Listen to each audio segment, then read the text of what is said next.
Bom dia, meus amigos. Que alegria a gente estar aqui de novo reunido em torno desses apontamentos fundamentais da nossa existência, em torno do Evangelho de Jesus. E estou muito satisfeito de estar aqui com todos vocês, viu? Aquela saudade da nossa convivência gostosa, né? Dos abraços, da alegria do reencontro. Isso não é possível fisicamente, mas a gente está espiritualmente juntos, né? Então, mais um minutinho, o pessoal está entrando aqui na nossa live de hoje. E a gente conta com a compreensão de todos, porque muita gente vai se ajustando aí, né? Às vezes a tecnologia trouxe tanta coisa boa, mas muitos de nós ainda temos uma certa dificuldade de lidar com esses equipamentos, né? Hoje nós vamos bater um papo sobre um tema importante de O Evangelho segundo o Espiritismo, obra basilar da doutrina dos Espíritos, obra de cabeceira. A gente precisava dar uma olhada nela todo dia, fazer sua leitura, fazer reflexões, ponderações, porque vivemos dias muito tribulados, né? Então é importante que a gente esteja aí vinculado às ordens superiores para poder sentir essa presença amiga dos companheiros espirituais que nos incentivam, fazem de tudo, né, para intuir-nos na direção do bem e muitas vezes nos carregam no colo no momento mais difícil da nossa existência, né? Então eu queria primeiro agradecer a casa de Irmã Francisca por ter nos acolhido, por acolher a todos nós, e sobretudo por todo o trabalho que ela realiza de benemerência, tanto na parte dos estudos, que enriquece a nossa inteligência, mas sobretudo também nesse trabalho social, né? Atendendo inúmeras criaturas que se encontram tão debilitadas nesse instante de transição planetária. Também nós atendemos lá quase 100 famílias, né? E a gente precisa do concurso amigo de todos nós, para que a gente possa continuar enviando o mantimento necessário. Porque não adianta falar de evangelho com a barriga cheia, fica muito difícil, né? Então precisamos atender a todas essas criaturas, tá bom? Eu queria agradecer também o Departamento de Doutrina pela oportunidade que nos é dada da gente poder bater papo aqui sobre sistemas fundamentais da nossa existência, né? Então, feitos esses agradecimentos, eu queria lembrar a todos os amigos que o Brasil é um dos maiores consumidores de antidepressivos, né? Não sei se vocês sabiam. E por quê? Porque é um remédio fácil que nos tira de órbita, né? Parece que a gente... não é que a gente perde o problema, mas a gente evita lidar com ele. Então, essa fuga de todos nós tem sido alvo de muitos cuidados, em especial da espiritualidade, que nos chama atenção para essas criaturas que estão aí reclamando a nossa assistência, a nossa amizade, o nosso carinho, o nosso afeto. Precisam ser acolhidos, porque o número de obsessões tem crescido muito em função desse nosso desatino mental. Quantos dramas, é claro, nós já vivenciamos no passado, e eles desagam aqui no corpo carnal também. Então muitas vezes os problemas do corpo estão em função dessa mente destrambelhada, né? Das emoções desajustadas, e dessa forma a gente vai se juntando através da afinidade com criaturas também que se encontram bastante perturbadas no mundo espiritual, e aumentando o número de obsessões, o número de loucura, e também muitas vezes os casos de suicídio. Nunca se teve tanto suicídio proporcionalmente como agora, né? Então precisamos levar a palavra de Jesus a todas essas criaturas de alguma forma. Aliás, mais do que a palavra, sobretudo sobre atos, as palavras, se preciso for, né? E aqui nós temos, nessa convivência feliz, nós temos a oportunidade de viver uma outra realidade, né? Bastante distinta, porque nós já estamos empreendendo com mais dinamismo, de uma forma mais efetiva, mais enriquecedora, nesse trabalho de construção de nós mesmos, né? Então eu vou convidar você, a nossa exposição de hoje, nesse bate-papo de hoje, a usar um copo com água. Pode ser uma garrafinha com água, um garrafão, sei lá, a sua caixa d'água, põe o que você quiser, né?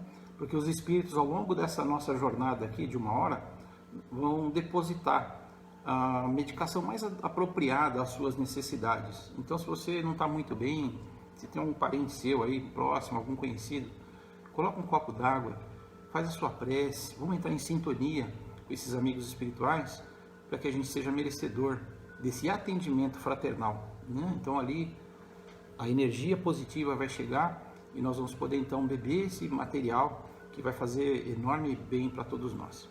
Eu vou convidar todos, então, para uma prece de início, uma prece de abertura, né? Muitas vezes a gente chega nos ambientes de reunião, chegamos já perturbados, agitados, alguma coisa não funciona e a gente acaba se desajustando mentalmente, e o psiquismo precisa estar em ordem, e as nossas emoções também, para a gente poder viver esse instante. Temos tantas dificuldades ao longo da semana, as reuniões familiares nem sempre são aquelas mais convidativas, são espíritos que se desajustaram com a gente em algum momento e agora se reencontram no reduto doméstico para a gente poder aparar as arestas e poder seguir em frente. Nós vemos no trabalho também, clima de competição, na sociedade, muitas vezes a vizinhança é difícil para alguns de nós, e aqui a gente tem a oportunidade de cuidar de nós mesmos. Então vamos aproveitar esses minutinhos para sentir esse envolvimento espiritual. E se você quiser, você pode fechar seus olhos. Se você não quiser, pensa numa imagem bacana, num lugar bonito, numa praia, nas ondas do mar, num campo florido, numa floresta, as montanhas. Pensa no animal. Tudo isso é obra divina, é preocupação de Deus conosco, para que a gente possa exercer a nossa influência e seguir o nosso rumo. E nós dizemos então: muito obrigado, Senhor, por tudo aquilo que nos oferta, por Tua justiça, mas sobretudo por Sua misericórdia e amor.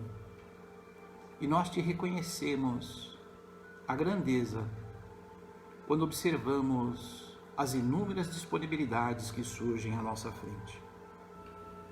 São a presença do amor familiar, o amor fraterno junto dos amigos, a possibilidade de realizar algo de bom na sociedade e conviver de maneira mais intensa com essa espiritualidade superior que tão gentilmente se aproxima de nós a apontar rumos, caminhos mais adequados no nosso processo evolutivo. Que nós saibamos evitar o clima de discórdia, de distúrbio, que muitas vezes é, senão, a manifestação de um psiquismo perturbado. Que nós possamos nos envolver cada vez mais, não só com as leituras que enriquecem a inteligência, mas sobretudo na ação efetiva do bem, para que percebamos aqueles que ombreiam conosco a jornada mais felizes, mais aptos a realizar o trabalho que cada um concerne na obra divina. Ampara-nos, Senhor, nas nossas limitações, nas nossas deficiências, para que a Tua palavra, a expressão do Teu Evangelho Redentor, possa chegar a todos nós, espíritos imperfeitos que reconhecemos ser.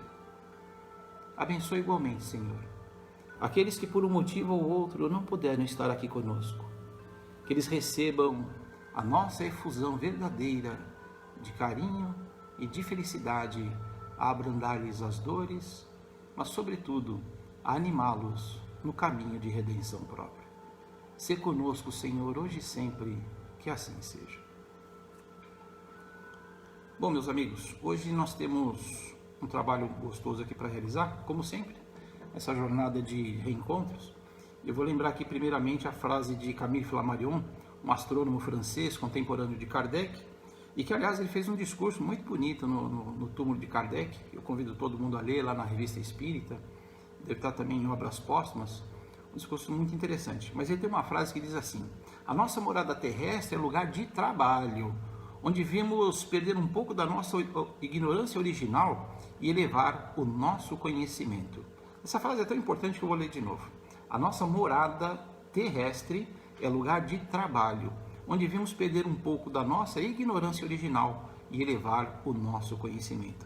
Então, para muitos de nós que às vezes achamos que a vida terrena é um lugar de passeio, de deleite, a frase denota então a importância da gente estar percebendo que tudo no universo trabalha, e também nós temos que dar a nossa cota de participação para que tudo se ajuste dentro das leis divinas. Tem um conto muito interessante que fala do pedreiro e da última obra. É muito interessante. O pedreiro, depois de 35 anos de trabalho efetivo, resolveu se aposentar. Ele disse que não ia trabalhar mais, estava cansado, até porque é um trabalho bastante pesado, todos nós sabemos, né? E ele chegou no patrão e falou assim: olha, patrão, eu não quero mais trabalhar, eu quero agora aproveitar a minha vida, vou aproveitar a minha aposentadoria para curtir, quero viajar, quero levar minha família para passear, quero descansar, relaxar. E o patrão falou assim: mas agora que você está no auge, né, do seu trabalho, do seu potencial, agora que a sua mente está mais perceptiva de tudo aquilo que tem que realizar, você está mais efetivo nas suas ações, você vai abandonar tudo isso? Eu falei assim: não importa, patrão, eu não quero mais trabalhar, eu quero curtir a vida. E o patrão ficou um pouco desapontado, porque esperava que ele mantivesse mais um tempo ali com ele, mas aqueceu ao pedido, mas falou assim: então vamos fazer o seguinte, eu concordo com a tua aposentadoria, mas eu vou te pedir um último favor, uma última gentileza. Tem uma obra que é muito especial, ela é tão especial que eu quero confiar só a você. Mas patrão, eu quero me aposentar. Eu falei: não, faça essa última, atende esse meu último pedido, tenho certeza que vai valer a pena, porque é tão especial essa obra, eu quero que você a realize. Ele, um pouco incomodado, aceitou o pedido do patrão, pegou o projeto e foi realizar a obra. Ele mal leu as linhas que o engenheiro tinha programado, que o arquiteto tinha desenhado, e fez uma base muito rápida, fez uma fundação torta de qualquer jeito, porque ele queria aproveitar logo a sua aposentadoria. Subiu as paredes, cada uma de um jeito meio estranho, colocou um telhado que com certeza ia chover em breve, as rachaduras iriam aparecer, porque estava com tanta pressa de entregar a obra que não teve o devido cuidado. E ao término colocou as portas, as janelas mal abriam, a porta rangia para entrar, isso de uma casa nova. E então apresenta o trabalho para o patrão na metade do tempo designado para realizar aquela obra. O patrão vai até lá, observa aquela construção defeituosa, entende o que aconteceu e diz ao empregado, pegando a chave da casa e entregando para ele, dizendo assim: este é o meu presente para você depois de 35 anos de trabalho oferecido.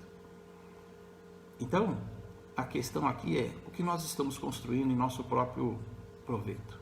Será que de fato a gente tem se envolvido com carinho, ofertado o que nós temos de melhor naquilo que nós podemos já realizar? Então, é natural que depois de um certo tempo de doutrina, nós possamos sentir três coisas. A gente pode ficar cansado, pode se sentir desanimado, ou pior, a gente crê que sabe tudo. Por que isso? Porque cansado, porque muitas vezes a gente trabalha e não vê os resultados, não vê mudança na casa espírita, no trabalho que nós estamos realizando. Desanimado pelos mesmos motivos, os companheiros nem sempre são aqueles que nós gostaríamos, intrigas, não é do meu jeito, tem que ser do jeito do outro, alguém quer se impor, e isso desanima, porque a gente também não vê essas atuações mais voltadas num processo significativo de construção para todo mundo. E o pior de todos é eu crer que sabe tudo, porque quem é que sabe tudo? Nós podemos saber muito numa área, mas a gente talvez não saiba tanto em outra área, né? Então, entre as causas principais dessa situação, nós vemos que muitos que estão em todo tipo de trabalho, e em especial na casa espírita, que alguns de nós até trabalhamos por obrigação, a gente se sente obrigado. Porque um vai, porque minha esposa vai, eu vou também. Porque precisa, eu faço só porque precisa, porque se não precisasse também, não queria fazer nada. E muitas vezes nós esquecemos desse laço de empatia, de um bom relacionamento na hora da tarefa que nos cabe executar. Também falta muitas vezes o acolhimento da doutrina, não da doutrina, mas dos elementos que estão ali vinculados naquele programa. Mas também nos falta a percepção de poder acolher as outras criaturas que estão próximas de nós. Outra questão que pode influenciar nesse desânimo, nesse cansaço, nessa achar que sabe tudo, é nós não termos de fato um propósito.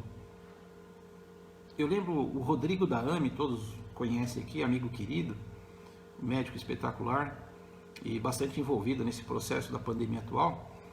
Ele falava que nós estamos na fase da fazeção.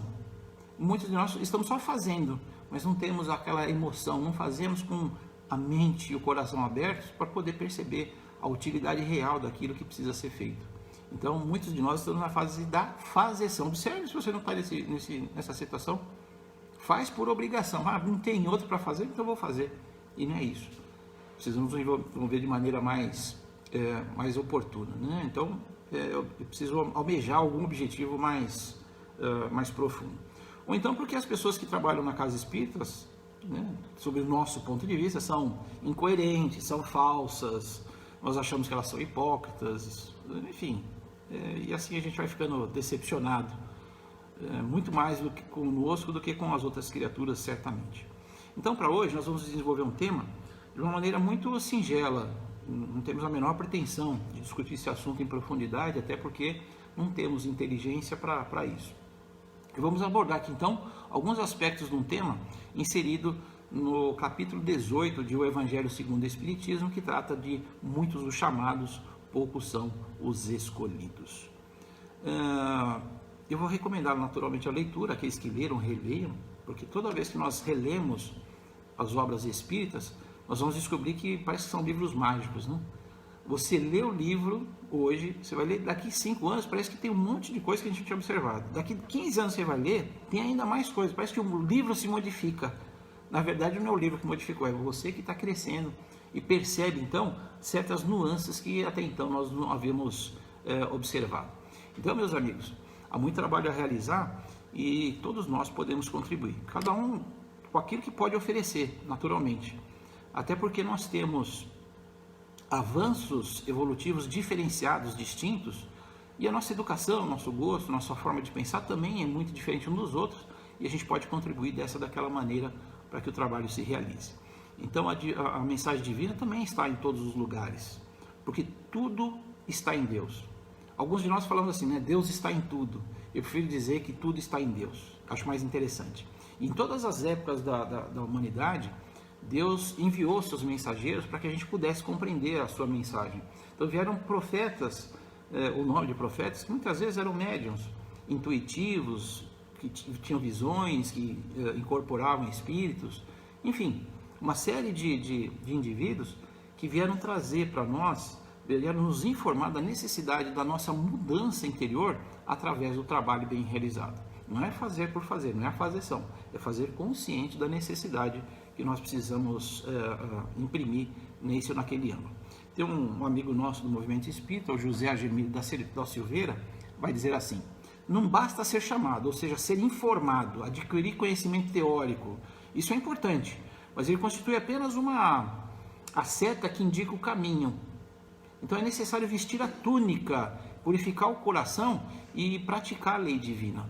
É imperioso vivenciar o bem para ser escolhido, praticar aquilo que se aprendeu, porque muitos de nós já aprendemos muito e pouco temos realizado, por vários motivos, porque ou nós procrastinamos, deixamos lá para frente, ou porque ainda aquilo não nos impulsionou, não marcou de maneira tão premente, a fim de que eu realize as mudanças que eu preciso fazer em mim.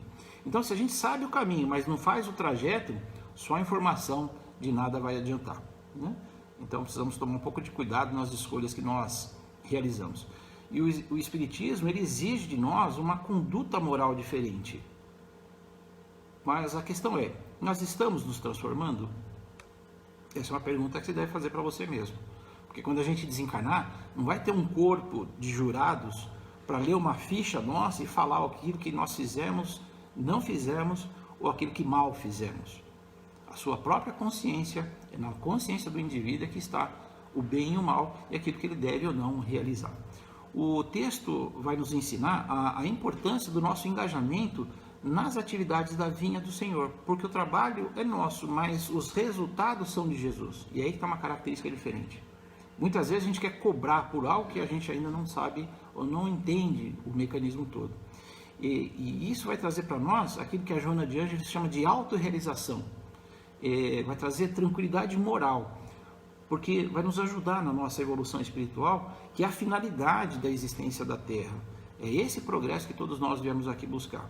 Por isso que a Terra não é um lugar de deleite, embora todos nós, após um trabalho bem realizado, mereçamos o devido repouso. Para quê? Para que a gente possa reorganizar, reativar forças psíquicas e físicas para poder realizar um tanto mais. Esse chamado, ele é uma questão de conscientização pessoal. Ele não pode vir de fora para dentro, tem que ser de dentro para fora. E por isso é necessário uma grande transformação. Será que nós já estamos aptos a fazer as grandes transformações? Eu lembro que meu pai, antes de desencarnar, ele falou assim: se você não pode ser um Chico Xavier, seja um Chiquinho. Se você não pode ser um Paulo de Tarso, seja um Paulinho, ou seja, começa fazendo pequenas coisas, dando os primeiros passos, se exercitando para que a gente possa realizar as grandes tarefas quando nós seremos convidados a isso. Então, é bastante urgente nós nos afeiçoarmos aos ensinos do Mestre. Mas a vida mostra que a gente não consegue isso de um momento para outro. Até porque uma existência de 50, 70, 90, 100 anos é muito pouco para adquirir todos os conhecimentos necessários para ser um espírito purificado. Daí vem a necessidade das inúmeras reencarnações, que são investimentos de Deus para que a gente possa crescer, né? Nós fizemos, e não dá para pular etapa também, não dá. São degraus de ascensão, e a nossa perna é muito curta para querer dar um passo muito grande. O risco nosso é grande demais de poder tomar um tombo enorme. Então, como é que ocorrem essas mudanças? Primeiro, a necessidade de informação. Essa informação precisa entrar dentro de mim e me incomodar para que eu possa fazer, então, as mudanças que o trabalho exige. É conhecer o ensino, assimilar a lição, para poder desenvolver o intelecto, para melhorar a nossa inteligência. E, em segundo lugar, a gente precisa trabalhar esses nossos conteúdos individuais. E cada um está num patamar evolutivo distinto. Muitas vezes eu quero transformar a minha esposa, o meu filho, quero transformar o meu patrão, quero transformar o meu empregado, e esqueço de fazer a transformação em mim mesmo. E o Chico Xavier, eu estava me recordando aqui, fala assim, que o exemplo repercute perto ou longe, próximo ou distante, mas ele efetivamente faz mudanças na vida daqueles que compartilham a existência conosco. Então a questão aqui é do autodescobrimento, do conhecer-se a si mesmo, conforme os espíritos nos sugerem, né? Porque a partir desse autoconhecimento a gente vai conhecer os nossos potenciais, as nossas limitações, saber exatamente o nosso tamanho para poder seguir em frente. Isso é uma construção de humildade real que todo mundo está procurando. Então eu pergunto aqui, como é que a gente está se comportando? Qual a reação que eu provoco naquelas criaturas que convivem comigo? São reações positivas? Será que as pessoas têm prazer da minha companhia? Porque muitas vezes nós falamos assim, aquele lá é um chato, aquela pessoa é uma impertinente. Será que muitas vezes nós fazemos exatamente a mesma coisa? E a gente só reconhece no outro aquilo que nós temos em nós. Daí essa facilidade de fazer críticas à vida de quem quer que seja. O fato é que a gente precisa trabalhar o nosso mundo íntimo e buscar identificar as nossas incoerências, aquelas dificuldades que nós experimentamos para poder mudar os nossos comportamentos. Daí a necessidade que nós falamos do autodescobrimento, de conhecer-se a si mesmo, né? Em terceiro lugar, vai vir a prática, a aplicação diária daquilo que a gente já aceitou teoricamente. Esse outro passo bastante difícil, mas já possível. Já possível. Muitas vezes a gente fala que não consigo, talvez porque os espíritos falam, né? E muitas vezes falta vontade. Se a gente tiver vontade de fato, as coisas acontecem em torno de nós. Mas onde é que está essa vontade? Está dentro de você. E a vontade, assim como o pensamento, são atributos do espírito. Você é um espírito imortal. E o pensamento e a vontade são atributos que denotam a sua existência e os potenciais inatos que vão dentro de você. Mas muitos não vão conseguir, é natural. Porque muitas vezes vem aquela empolgação do primeiro momento. E diante da primeira contrariedade, diante da primeira dificuldade, toda aquela vontade falsa vai embora. Você já sentiu assim? É mais ou menos quando você está apaixonado por alguém. Às vezes você vai com tudo, né, naquela paixão, e às vezes a pessoa tem um hábito, tem um costume, um hábito que se acha desagradável e parece que toda aquela paixão vai embora. Até porque os nossos objetivos, às vezes, são objetivos materiais com aquele indivíduo, e não objetivos espirituais, né? Então, é preciso observar muito bem onde você está investindo o seu tempo, se é que você quer investir seu tempo ali. Será que vai ser na velhice, depois de desencarnar, que a gente vai fazer as coisas? E a gente vai perder uma preciosa oportunidade aqui no mundo terreno de fazer esse trabalho que nos compete, né? Então, por que a gente não realiza? Já se perguntou por que você não faz? Por que você não se engaja mais naquela atividade? E tem um monte de desculpa muito corriqueira. A primeira, talvez a mais comum: não tenho tempo. E a gente sempre fala assim, eu não tenho tempo. Mas o tempo é uma questão de prioridade. É uma questão de prioridade. O que é mais importante na tua vida? Eu estou me colocando aqui no meio de tudo isso, não penso que eu estou alheio, né? Não penso que é aquele espírito que a gente está falando daquilo que precisa realizar em nós mesmos. Então a vida moderna tem tantas demandas, são tantas exigências, são tantas coisas para realizar. Hoje, como nunca a gente viveu a síndrome do pensamento acelerado, tem tanta informação e a gente quer absorver tudo. Desnecessário. Outra situação, meus filhos ainda são pequenos, né? Então é importante manter a estrutura familiar, mas até que ponto? Até que ponto a gente vai fazer isso? A família é muito importante para todos nós. Ela está aí porque nós vamos reviver situações anteriores e passar a vivenciá-las agora. A gente vai corrigir um monte de etapa que ficou perdida no tempo. Então, família é muito importante, fundamental, mas a gente vai lembrar de Jesus, que ele fala assim: quem é minha mãe? Quem são meus irmãos? Jesus, ele coloca, não é que ele ficou evitando a família dele, mas está mostrando que o trabalho era fundamental.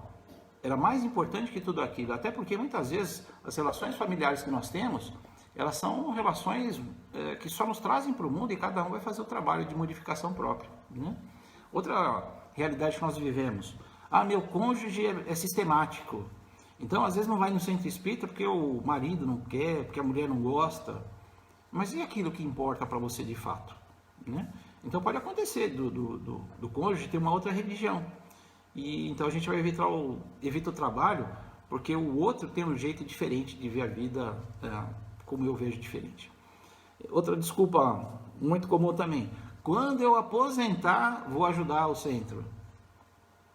Será que você vai se aposentar? A gente está aí com uma mudança agora, uma possível mudança na legislação, e será que a gente vai conseguir aposentar, né, para alguns de nós? E a vida está difícil, né? Só que às vezes o indivíduo também já está no fim da picada, está um bagacinho, coitado, e aí vai para o centro espírita. Às vezes dá mais trabalho lá no centro espírita do que vai para ajudar, né? Mas é claro que a nossa tarefa é de acolher a todas as criaturas. Isso aqui não é uma reclamação, é só uma observação. Outro vai dizer assim: tem muitos cursos ainda para realizar. Ou seja, a gente espera ter um nível angelical para poder fazer alguma coisa na casa espírita. Não vai acontecer. Só vai acontecer se você começar a trabalhar agora. E você consegue isso trabalhando no vínculo, no ajuste com as outras criaturas. Outra desculpa corriqueira: porque eu vivo obsidiado, né? Então vai tratar a sua obsessão. A gente sabe que a obsessão acontece por quê? Porque há uma afinidade fluídica. Então os espíritos encontram um campo favorável para a sua manifestação, para o bem ou para o mal, depende daquilo que você anda escolhendo. Então, muitas vezes a gente está vinculado a pensamentos perturbadores, egoístas, vaidosos, negativos, desastrados. E é natural que os espíritos vão se aproximar justamente por causa disso, né? Então existe aí um misto de desânimo, de preguiça, mas também de acomodação de todos nós. A gente pode achar 1 milhão de desculpas, mas o trabalho a ser realizado precisa e conta com a sua participação. Eu lembro que a Monja Coen, é muito interessante, uma vez eu vi um trabalho dela, ela fala dessas pessoas que acham que sabem tudo, né?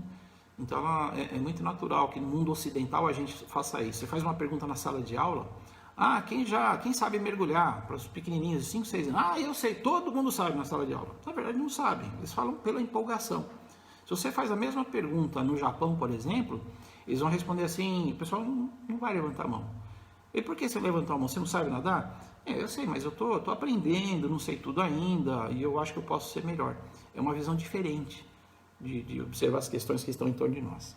A pessoa que sabe tudo, geralmente ela está lotada, né? Mas ela está lotada de si mesma. É o orgulho, a vaidade, a empáfia que ainda viceja dentro de nós. O Kardec, no Livro dos Espíritos, ele vai lembrar para a gente que entre os espíritos há também os preguiçosos, que recuam diante de uma vida de trabalho.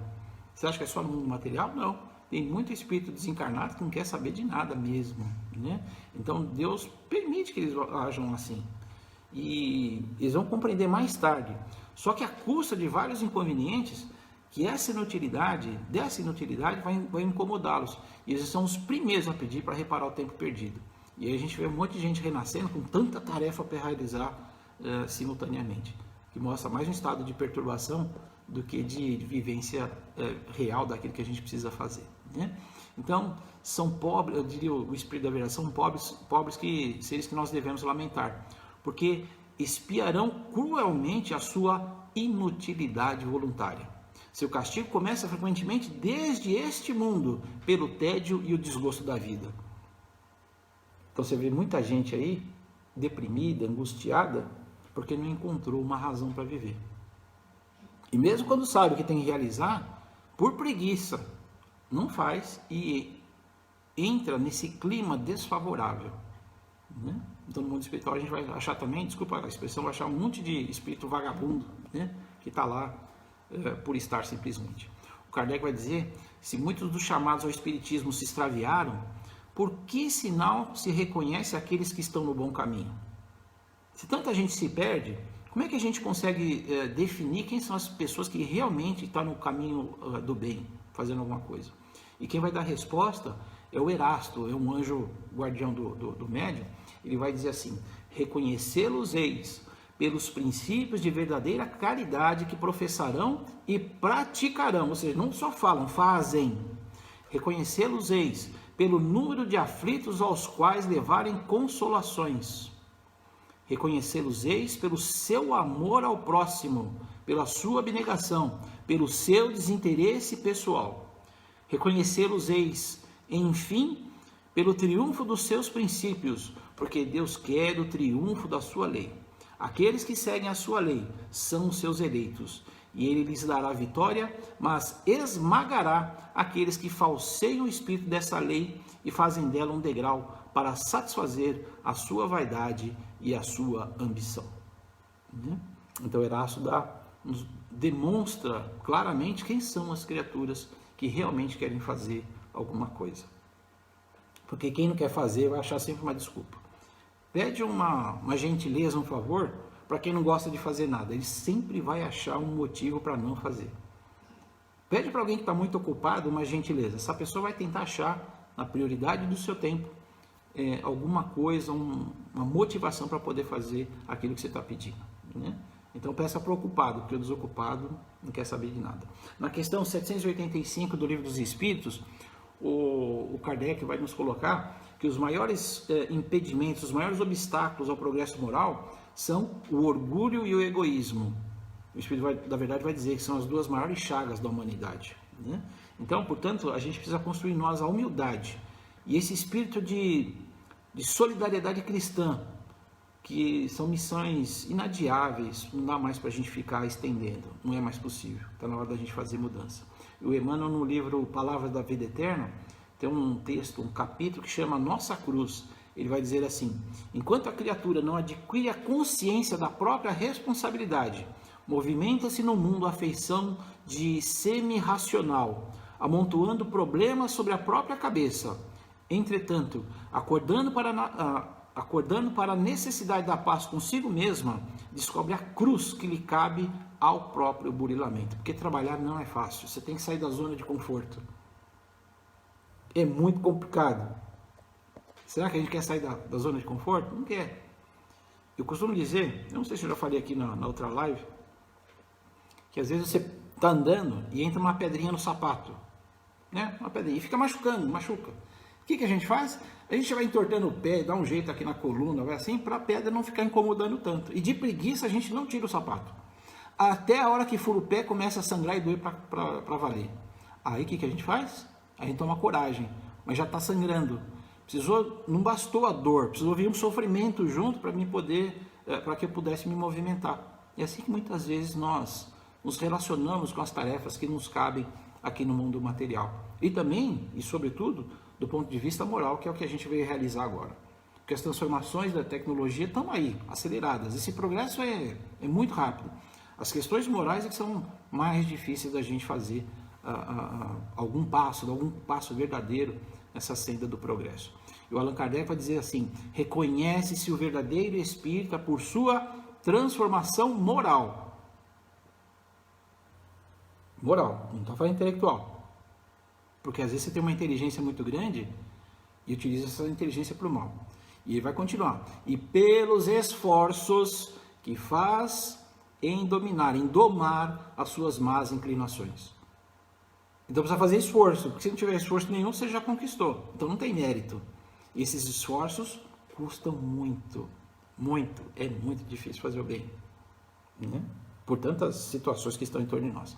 No livro O Sinal Verde, o André Luiz vai dizer assim: o essencial em seu êxito não é tanto aquilo que você distribui, e sim a maneira pela qual você se decida a servir.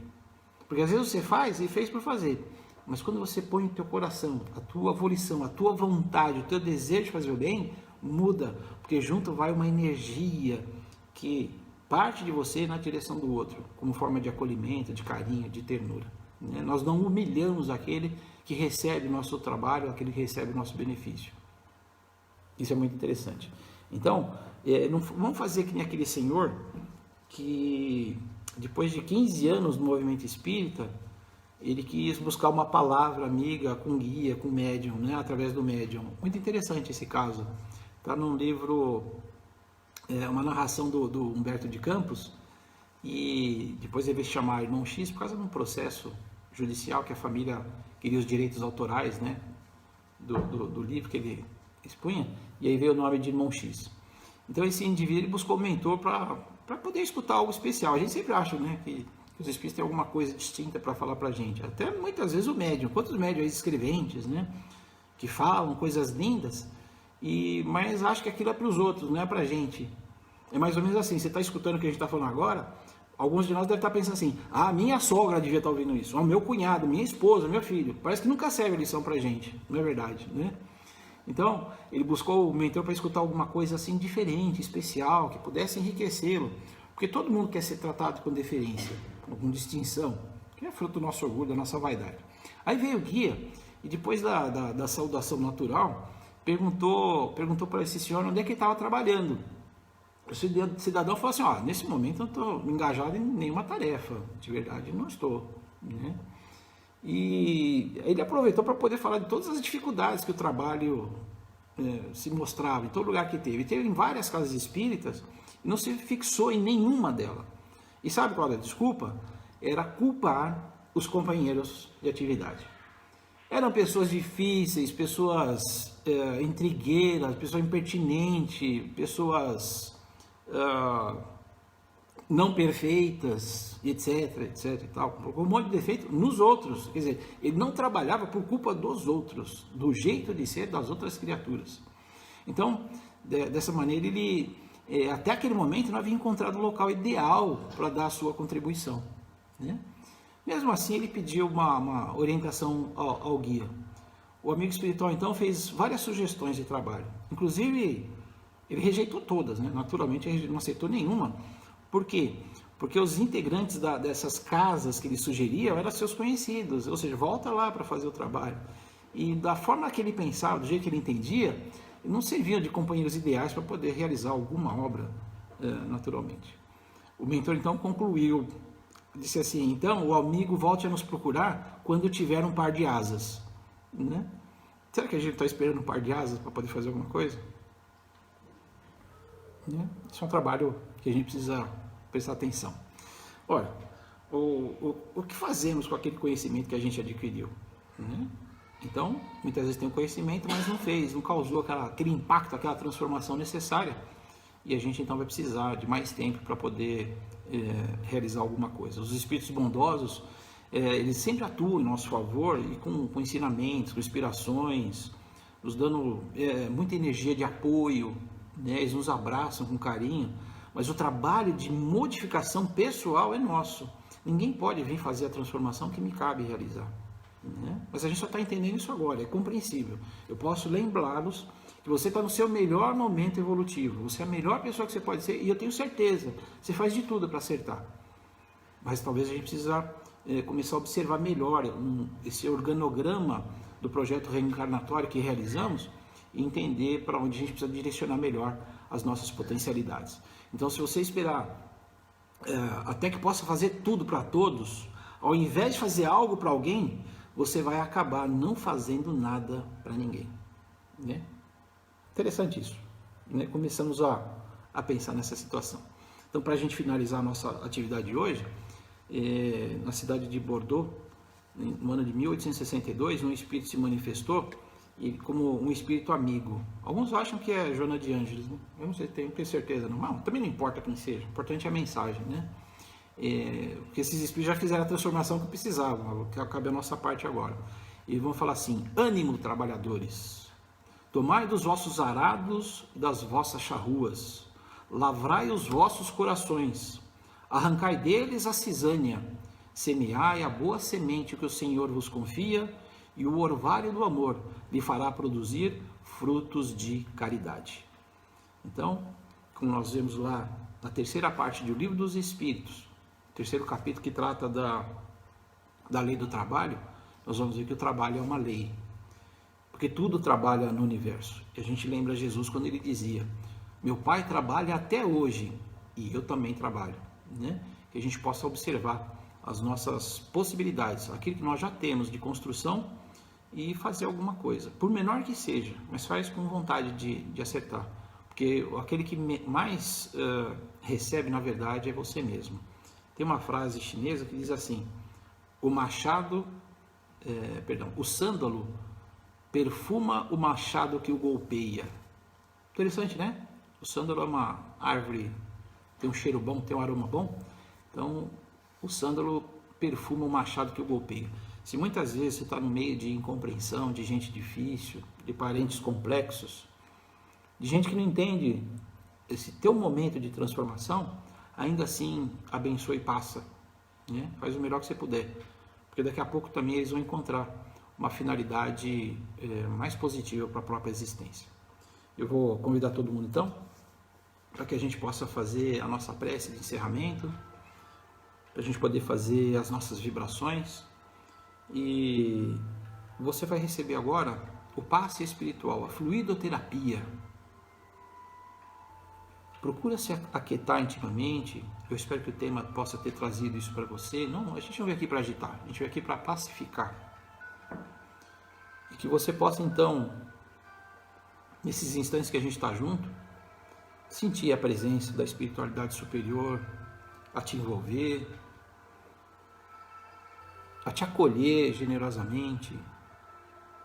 Sinta-se abraçado fraternalmente.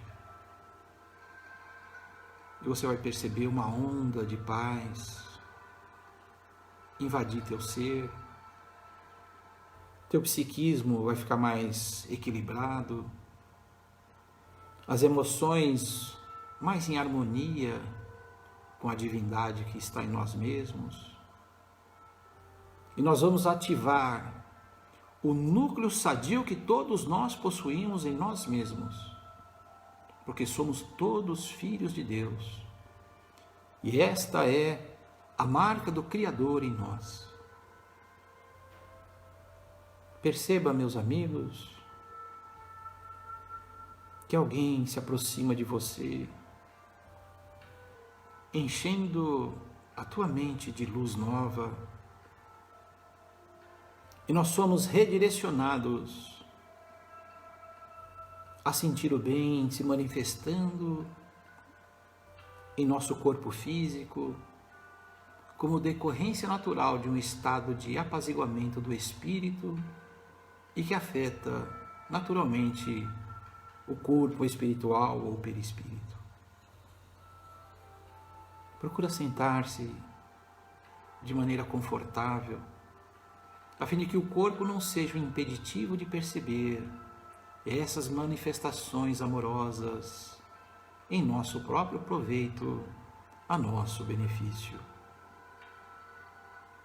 Uma chuva de bênçãos recai sobre todos nós, que nos vinculamos a esse processo transformador. E surge-nos a oportunidade de realinharmos os nossos objetivos com o da cristandade, para que tenhamos uma vida digna, mais proveitosa, mais bem direcionada, porque muitos de nós, ao sairmos do corpo físico, a abandonar esta vestimenta preciosa, teremos imensa dificuldade de adentrar os mundos espirituais. Mas sempre é possível mudar. Realize esse trabalho em si mesmo, de conscientização daquilo que pode ser feito, na medida das tuas possibilidades. E oferte a sua códia de participação com aqueles que convivem, que compartilham com você a existência. Sejamos mais dóceis, mais meigos, mais compreensivos, construindo a humildade que nos falta, porque ela nos ajudará a reconhecer o nosso tamanho real.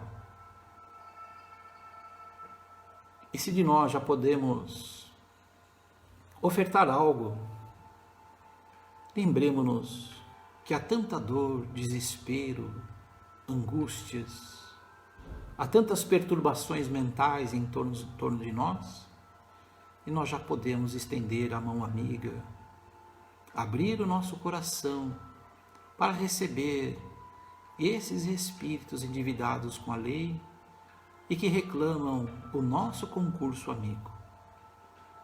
Ofereçamos uma parcela pequena que seja